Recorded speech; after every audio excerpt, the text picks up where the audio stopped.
Hi, everybody, and welcome to Daily Fantasy. My name is Tin Gambor from Let It Fly, and with me are Jared Dillinger. JD, say hi. Yo, what's up? And our resident fantasy expert, Papi Roy. Yes, sir. And we are so excited to be breathing the same air as this guy over here. For real, one of the best defensive players the world has ever seen. A 9-time All-Star, one of the NBA's 75 greatest, a certified icon, a certified legend, and to this day, one of my most memorable interviews to date. Everybody, please say hello to the glove, Mr. Gary Payton. Hey. I can't beat that. I can't beat that. I'm so happy you're back. I know this is your 4th time in the country, and why do you keep coming back? You know, because you guys over here in the Philippines is just great. You know, basketball is really loved here. True. And shown. You know, it's shown that way. The fans give you greatness. Oh, just yesterday I was at a mall and you could see how many fans were out here with different memorabilia, running through the mall trying to get my autograph and take pictures.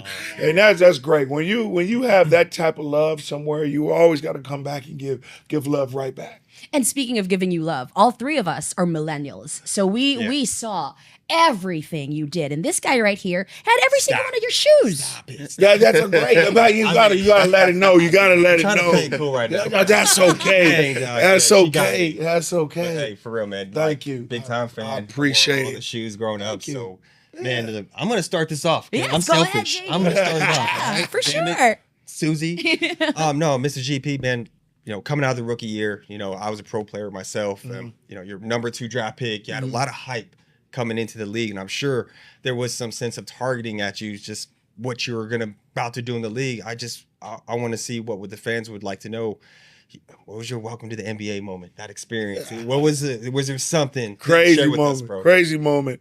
You know, I had really basically signed late. So I had a late start. So, you know, I was holding out for about a month or 2. And we were going through practice and stuff. And the preseason game, I played for the last preseason game. Guess who it was? Michael Jordan. So I was with the Bulls. We were playing against the Bulls. And I'm thinking that, you know, this is the way they play. He was just cruising. And I had like 20 points, was talking a lot of trash. And then all of a sudden, guess who we played in the first game of the year? Michael Jordan. And then all of a sudden, first thing when I came out, he was like, BJ Armstrong, I'm guarding the rookie. That's me. Nobody else guarding. Nobody else. Next thing you know, end of the game, I get in foul trouble real quick.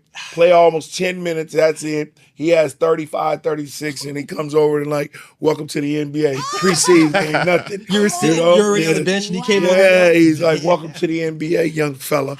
Don't be talking about that preseason stuff.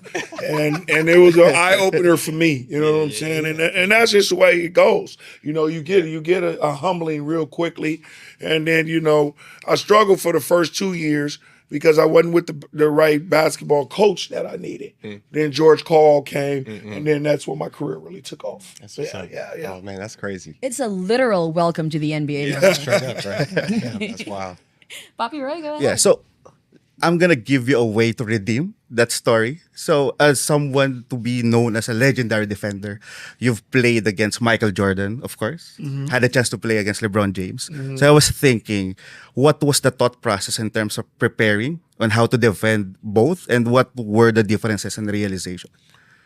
First, I mean, I didn't have a preparation to guard him. I just wanted to go out and just play him. You know, my probably hardest out of them 2, really, the third one was Kobe Bryant. That was probably my hardest one to guard out of all of them.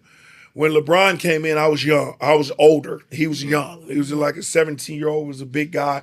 I was underneath him a lot. If everybody would have seen Sports Illustrated, but everyone, I was deep under him and doing things. That's how I played LeBron. With Jordan, I just made him work, and be uncomfortable. Kobe was one of them, though. He had a quality of shots. He took a lot of shots. He wasn't accurate, but he took a lot of shots, but he made a lot of shots too. So he was the most difficult one to guard out of scorers. The person I had the most problems with was John Stockton. who were very star. He's very smart. He was very smart where he did a lot of different things. You know what I'm saying? The other three were athletes, and I can get by them and do things that I wanted to do with them and go back at them. John Stockton was always smart. He had to outsmart you because he was not as athletic as we were, and that was a problem. So he would always get me in foul trouble a lot. And then that was the most difficult player I played. Through the other two, you know, and LeBron and Jordan, I had to just basically keep them off balance. I had to just make them be off balance and make them do different stuff. Kobe was more of a scorer. I couldn't defend him at times because he was always raised up. And you guys know if he gets on, it's hard to guard him. It's very hard to guard him. So that was really the basic out of them three.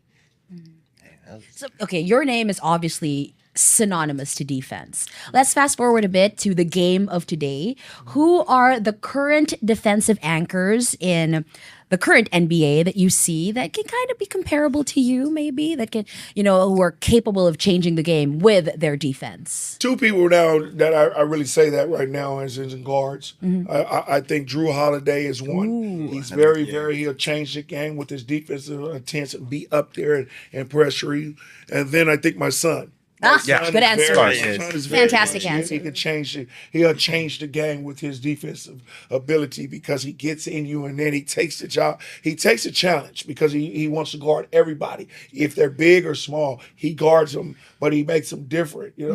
He really impressed me when they played against Denver about 3 years ago in the playoffs, and he guarded the Joker and was blocking his shots, being underneath him, changing the game, and that really impressed me about my son to see that he can do a lot of different things. Did he surprise you when he did that? I mean, he must have learned from the best. Correct me if I'm wrong. Yeah, he did. And being a young kid and being around your dad all the time and being around basketball like Steph Curry did with Dale Curry, they understand the game. Their IQ is a little different.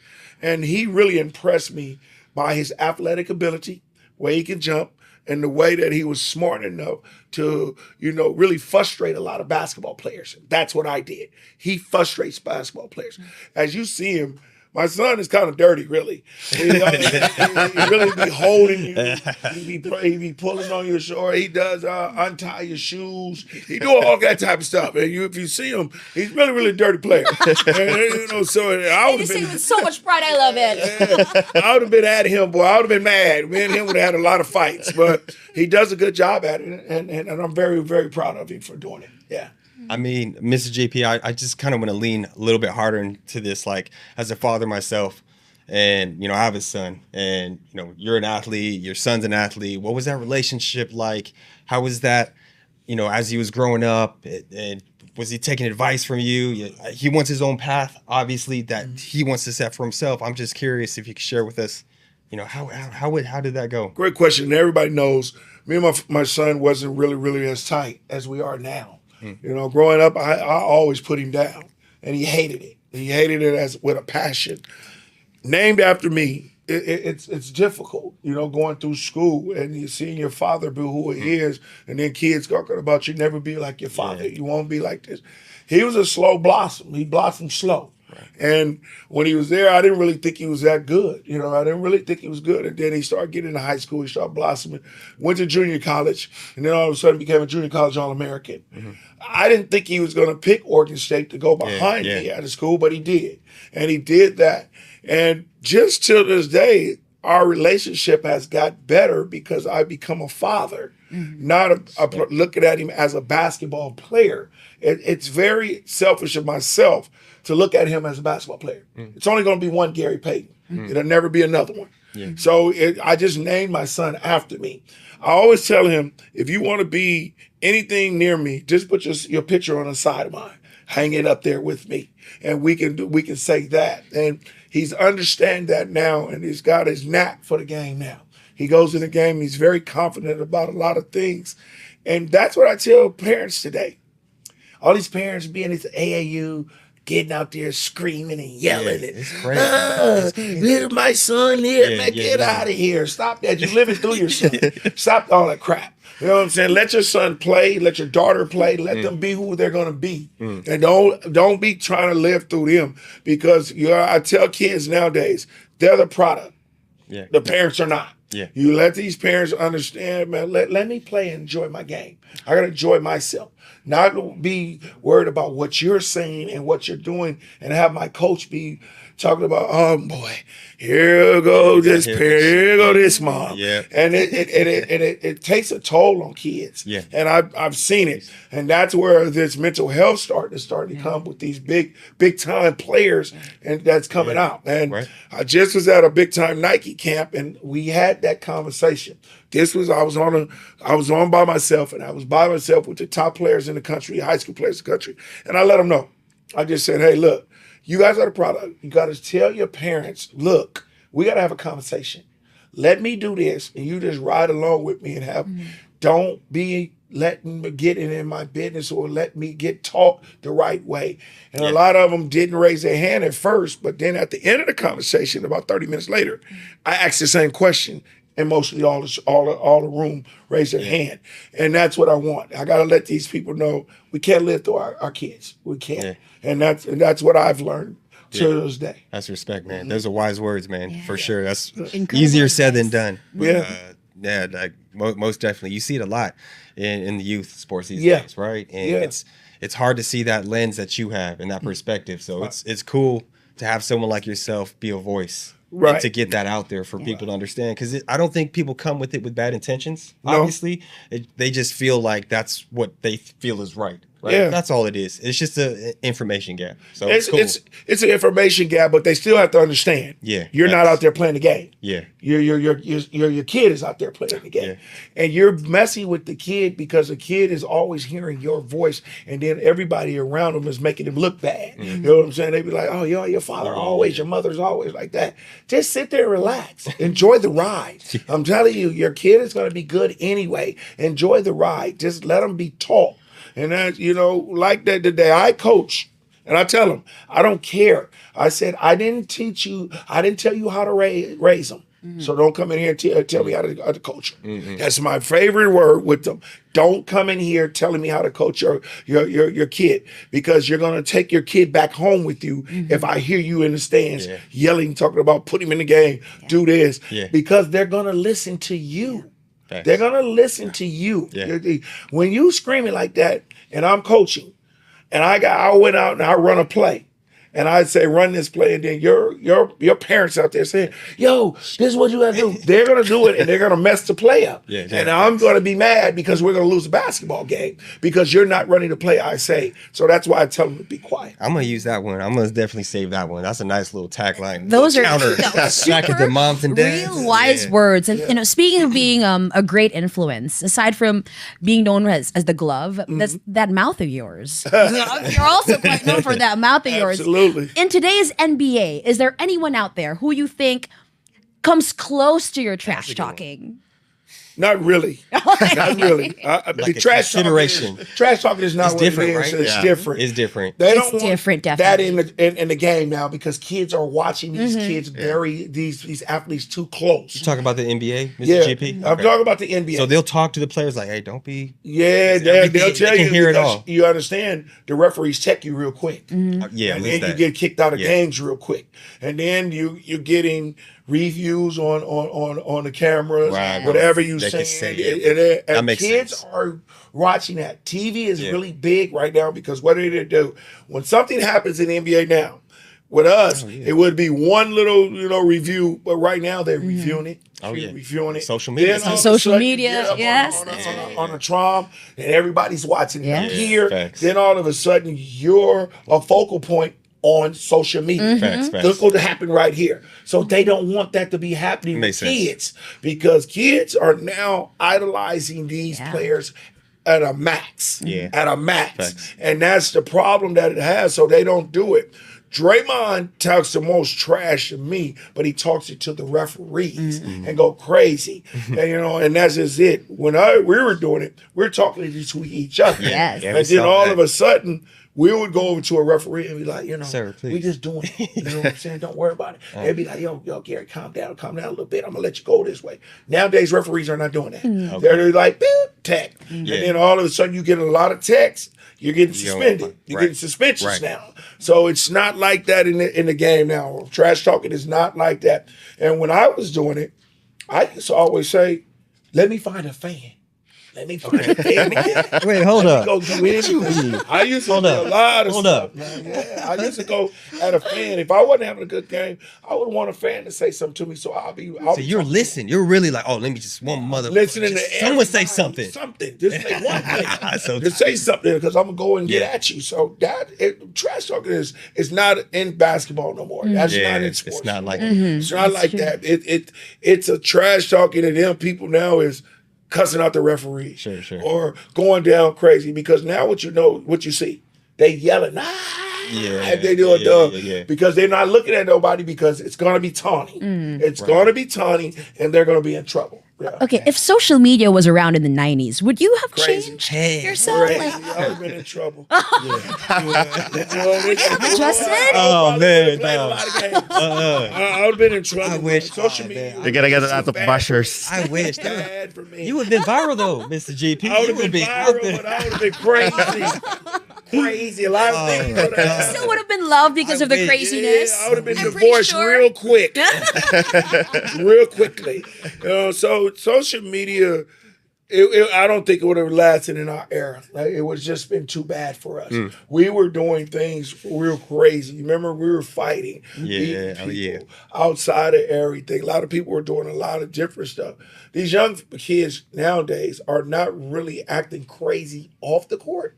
They do some of the stuff off the court, but we were doing stuff off the court a lot. You know what I'm saying? And people just don't understand it and didn't know because we didn't bring out our phones and videotape everything. You know what I'm saying? And then you couldn't post where we were at all the time. It wasn't like that. So it would have been really different in our era if we'd have had social media. Yeah, so since we're talking about a little bit with the changes from before and now, so I want to ask something about a certain rule. So our local league actually implemented a 4-point rule, right? And for someone like you who actually coached in the Big Three, experienced the rule, I was just thinking, what are your thoughts about this rule? Do you think this should be implemented in the NBA? Hard. It's kind of difficult. You know what I'm saying? I think what we're doing now, I think we shouldn't have the replay. That's crazy. Once a referee makes a call, I think it should be already a call. I don't think you should be able to get on the thing and say, oh, it was a foul before that. Oh, it was just that. That's crazy to me because you're changing the game because every time now, what do the players do? Review every time. Yeah. Review. Like, man, come on, man. Stop all that. You're messing up the game. And I think a lot of things should not be implemented in this game no more. I think we should play. I think it's soft. I think the game is very soft. Everything's got to be touch, this, that, take over. Some games I'll be going when I see my son. Referees take over games. They try to control the game. I don't like that. And I think these players should be able to play. Let them do the things that they need to do. That's why we watch this game. It's like in football. I hate it when the quarterback can't get hit. So he's a special guy. You know what I'm saying? Now he can go and hit you, but you can't go hit him. I saw that. That's crazy to me. He can lower his head and boom and hit you. But if he slides and you try to hit him and you're going into a motion to hit somebody, you got to try to hold up and try. You're gonna get hurt on yourself. So I think a lot of this stuff shouldn't be implemented in the game. I think you should let us play. That's what it's called. It's called a sport and it's physical, and that's what we should be playing. 100%. As someone who played in the league with a 4-point, what can you say? Oh man, yeah. I mean, there has some entertainment value to it, but we were a little off-stricken by it. We didn't accept it. We didn't like it. We didn't vote for it per se as a player. Right. And it's great. And we had to deal with it. We had to rock with it, and it changed the game a little bit, the schemes a little bit. But I mean, in the the outcome of the whole thing in itself, like we kind of stopped using it. Like teams weren't really shooting that 4-pointer too much because the percentage were so shit. Like, But it was bad. but it's trash because even in the big three, and I really didn't answer your question, but now the 4-point play, no. Why should you get a 4-point play? Why should you go and say you can shoot from there and get 4 points to change the game? You should only be able to shoot a 3-pointer. That's it. Yeah. If you get fouled, you got a 4-point play. That's it. I don't want that in the game. Now we're going to start playing makeup games. You know what I'm saying? What do you want to do? If you come over and then all of a sudden, what you're going to start doing, you're going to start going to that spot trying to shoot it. Yeah. And then you're going to mess the game up because now you're going to start shooting. And when you don't make it and it's not right, what's going to happen then? You're gonna mess the game up, and then it's gonna start being sloppy. I don't want sloppy basketball. Why you are trying to go to a spot that they get 4 points? So what? Make the game be right. Now you're gonna start saying in football, all right, a touchdown will be 9 points. No, we're not doing that. We don't want to do all of that. Let's just keep our game the way it is, and let it keep it fun. The big three is a little bit different. I mean, they made up a scheme, you know what I'm saying? It's 3-on-3 basketball. They made up a concept. Let's keep that there. Now don't put it in a game of 5. You understand? You're only playing 3 there. And you gotta put it with 5, you got another 2 men that can rotate and play the game the right way. And I think it should be that way. See, I'm reminded about why you're my most favoriteest interview. I love how you answer stuff, GP. Okay, so why don't we do a really quick game of this or that? We'll just give you a couple of choices, rapid fire. Let's start with JD. JD, go ahead. Yeah. Okay, right off the bat, just 2 names, this or that. Reggie or Ray Allen? Reggie. Shaq or Jokic? Shaq. Okay. Is there a why there? Go ahead. Dominance. Jokic is good at being dominant and an all-around basketball player, but I think Shaq in the day was dominant. I think Jokic could never guard Shaq. Ooh. Facts. How about Draymond or Rodman? Rodman. Amin Thompson or Dyson Daniels? And who wins versus your son? Neither one of them. There you go. I'll go with Thompson, but none of them will beat my son. All right. How about this one? Sean Kemp or Tim Duncan? As athletic, Sean Kemp. As more skilled and can get buckets and go off the glass and be fundamental, it'll be Tim Duncan. But I always got to go with Sean Kemp. You know, that's your boy. That's my boy. That's here's Batman and Robin. I can't rock rock with your boy. Yeah. Can't do that. This one's going to be a little bit harder. We did touch on it earlier on. LBJ or MJ? LeBron or Mike? Mike. All day long. Mike. If you want to say as a killer, Mike. All around basketball player, LeBron. There you go. Okay, so now we're going to rattle off some duos, and then you can only start speaking. So don't speak until you hear a duo that's better than Gary Payton and Sean Kemp. Okay. Okay? All Go right. ahead, I'll start it off, Ms. GP. We got Charles Barkley and Kevin Johnson. Let's try Patrick Ewing and John Starks. I have a feeling he's not going All to right. speak. I'm going to keep going. Rick Schmitz and Reggie Miller. How about The Dream and Clyde Drexler? Oh. Yeah, they'll probably deal with Oh, it. wow. The dream, man. That's I thought tough. for sure we're going to speak till the end, but okay. They'll deal with us. They can match us. Okay. All right. Nice. All right, I'll keep it moving. We got Shaq and Penny. Stockton to Malone. Yeah, they'll deal with us. They deal with us a lot. Okay, I'm going to round it with the last one. Pippen and MJ. Hell no. There you go. right. Only Gary Payton can answer it that way. So, of course, we're here with Daily Fantasy, and we can't not make you draft your own team, right? So, there you go. We're going to ask you to build your own fantasy team. Those are the players that you're going to choose from. Go ahead. Yeah, so we have here a set of players, Sir GP, and then every column, it's for the position. So you have the first column, point guard, up to the center to the latter part. Okay, so we want you to choose one per column until you build your own daily fantasy team composing of 5 players. All right. Let's do it. So we're going to go with point guard first. I don't know why y'all put Steph at a point guard because he's not really a point guard. He's a shooting guard. So that's kind of crazy. So if you want to be a point guard, I'm biased because a point guard is supposed to make everybody better and get the ball into a lot of people's hands and control the team. I would have to go with Hollenberg with this one because he's a real true point guard. He gets the passes to everybody and he does the things he does. So I would have to go with him first. As a shooting guard, if you want to go, Booker is really, really good, scoring the basketball, as in Mitchell. Here, I would have to go with Edwards at the 2. At the 3, I'm biased because a person who can change the game on both ends of the floor and a small forward, got to go with Kawhi Leonard at that position.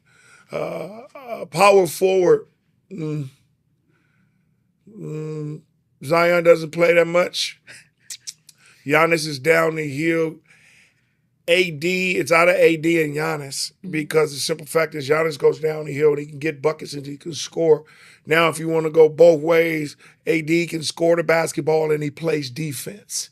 Me, I'm a defensive guy, so I would have to go with AD if I'm making a team that we're going to be defending people and getting buckets. Center-wise,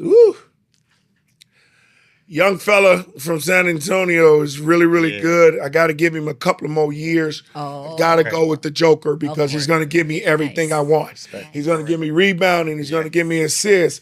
He's going to give me buckets. He's a walking triple-double. And he's been the MVP so many times in a year, and he should have won it more times than I think because what he does. I would have to go with the Joker at the center.